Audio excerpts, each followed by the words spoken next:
Atención pasajeros con destino al país de la ficción. Próximo destino, columna de literatura a cargo de la profesora y licenciada Jorgelina Garrote. Un viaje con vos, de novela.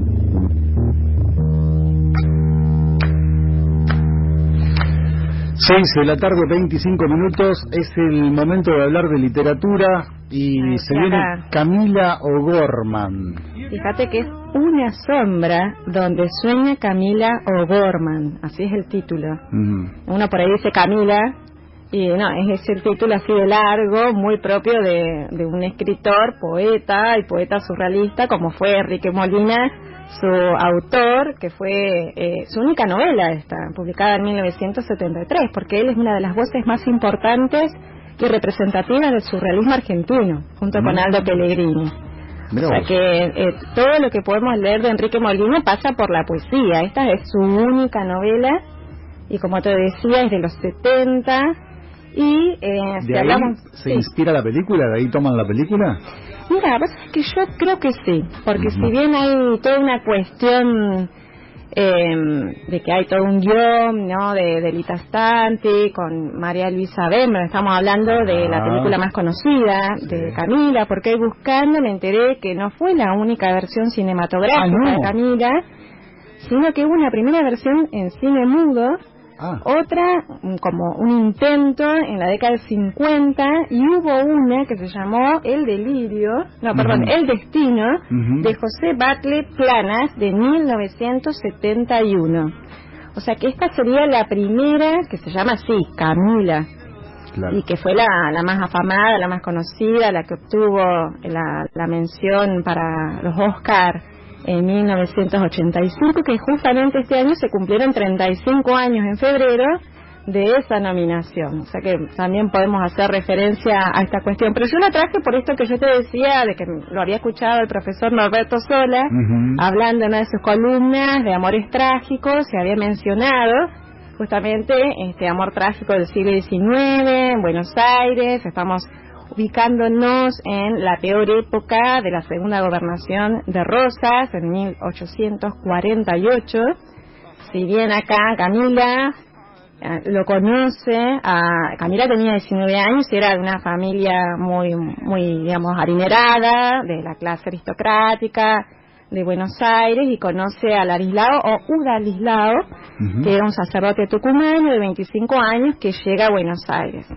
O sea que hay un periodo de conocimiento, y bueno, esta novela lo que hace es justamente trabajar toda esa historia que es la que vemos en la película. Yo creo que sí que debe haber una relación entre esta novela, que es una novela, hablemos de que es ficción.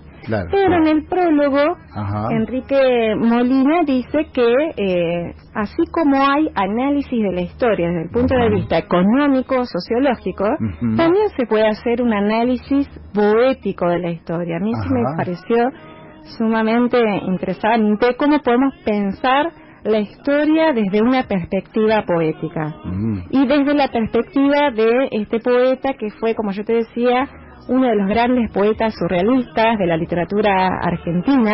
No te comenté nada de la vida de Enrique Molina, que además fue artista plástico. Viste que hemos hablado de Beatriz Vallejos la semana pasada, que ella fue poeta y fue artista plástica, y también Aldo Pellegrini, que fue otro de los bastiones del surrealismo en Argentina, también fue un artista plástico. Fíjate vos qué interesante esa época, que de alguna manera trabajan estos artistas dos lenguajes a la par, el de la poesía y el de la plástica. A Enrique Molina lo conocemos principalmente como poeta, si bien él estudia abogacía y se recibe, también fue tripulante de barcos mercantes. ¿Cuántas vidas? Sí, y viajó por varios países y se radicó en algunos de esos países, entre ellos Brasil. Él muere en Buenos Aires, nace en 1910, vivió una vida muy larga y muere en 1996. Yo te decía que esta novela es de 1973 y que de alguna manera también podemos pensar que esa época en que él publica la obra tiene que ver con ese ambiente de la Argentina de aquel entonces, que era un ambiente violento, porque hay detrás de esta novela, y lo vemos también de parte, es muy explícita del narrador, del enunciador, una hipótesis. No podemos decir que es solo una narración. Podemos notar una secuencia narrativa del momento en que los personajes se conocen, después cuando deciden, se enamoran, deciden fugarse, se da la captura, luego la detención y el fusilamiento sin juicio. Eso lo podemos ver, pero principalmente vemos que hay un fuerte componente, un registro muy fuerte poético, muy lírico, muy propio del poeta, muy también erótico por momentos, y muy argumentativo, porque de alguna manera lo que está tratando acá el enunciador de decirnos es este momento que le tocó vivir a Camila. Fue un momento muy violento, de mucha violencia poética. Ella fue víctima de política, violencia política. de violencia política. Y que de alguna manera también pienso yo, esto es lo digo yo, mi lectura también tiene que ver con ese ambiente en el que se edita esta novela. O sea que también podemos pensar que hay una cuestión, porque si bien hay todas las referencias son a Rosas, obviamente que uno puede hacer también esa lectura. Pero lo interesante acá es una lectura, un análisis poético de esa realidad, la realidad que le toca vivir a Camila. Claro.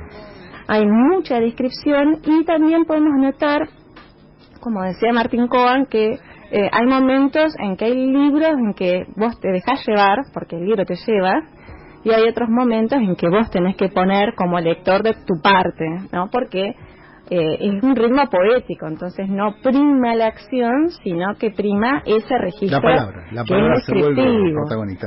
Y hay mucho vuelo poético, entonces el que no está acostumbrado a ese tipo de lecturas, no es el libro, la película que todos conocemos, es otra cosa. Y también es importante, interesante, lo que dice en el prólogo Enrique Molina, es que él se basa en muchísimos registros, documentos históricos, es decir, que él combina cartas, citas, hay hasta inventario de lo que encuentran en la casita donde vivía la pareja en Entre Ríos.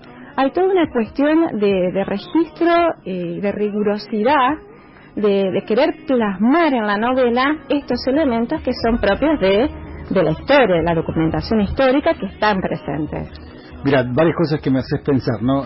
La violencia parece ser una constante en la literatura argentina, e incluso va de la mano de Rosas. Lo vemos en El Matadero, lo vemos en esto, lo vemos, no sé, en El Farmer. Claro.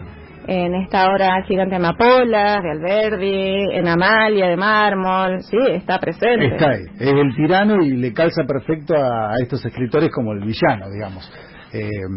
Y también pensaba que hay algunos datos de Camila que tengo medios desordenados. Dijiste que se fugaron y lograron vivir juntos, de Camila y el sacerdote en Entre Ríos.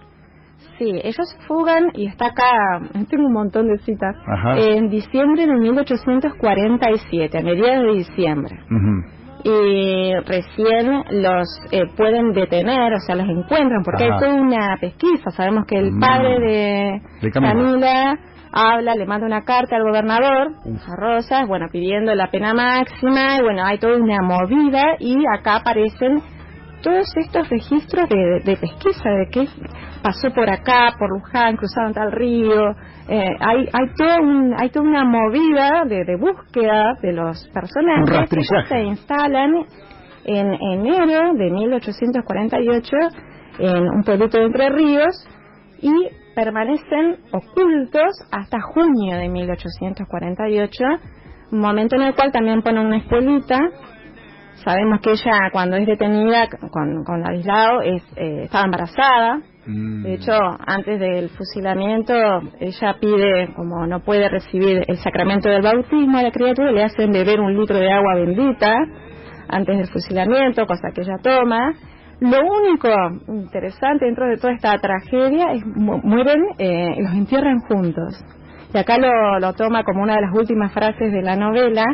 Dice el enunciador: no pudieron estar juntos en vida, pero pueden estar juntos en la muerte. Y dice por ahí el autor, en relación con Camila, dice: Camila Gorman nació y vivió en tal atmósfera, hablando de la época violenta, criatura enamorada en el centro del ciclón, una criatura de amor en un momento en que los únicos intereses respetables eran los del odio. Iluminada por la pasión, no podía ser menos que ser el más puro y poético de los seres envueltos por aquella vorágine. Por eso debía ser condenada. O sea, él también lo que hace es tomar a Camila como si fuera el símbolo de la poesía, el símbolo del amor, el autor, y por el otro lado, contrarrestando el símbolo de la muerte y el símbolo de la rigidez a Rosas. Entonces juega permanentemente con estos símbolos y así sustenta su hipótesis. Por eso yo digo que también hay toda una tesis que se va desarrollando, hay momentos argumentativos, y creo que también por esa razón se dan todos estos registros históricos que van apareciendo en la novela, que al momento de publicarse él también publicó documentos inéditos en aquel entonces, en 1973, que pasa por los testimonios que le tomaron a los llamados reos, Ladislao y Camila Gorman, en prisión, qué es lo que ellos dijeron, entre otras cosas que aparecen en la novela. Eso lo hace muy interesante también. La verdad que es una historia de amor, como decís vos, en un contexto político muy tenso, muy violento, de luchas civiles, donde la Argentina está teñida de sangre, y es una historia que siempre cautiva, por todos estos detalles y más que envuelven a esta historia de amor, ¿no? No, y además pensar que no es, si lo vemos desde el punto de vista, porque también lo pensó María Luisa Denver cuando Lita Stankic le pregunta qué le parecía a ella de hacer esta película, y ella creía que era muy melodramática la historia. Pero uno puede pensarlo también desde el punto de vista del lugar de la mujer. Es decir, hasta el día de hoy la mujer sigue siendo sometida por la sociedad. No podemos decir que estamos plenamente liberadas, y creo que hacer testimonio de la historia argentina, de estos momentos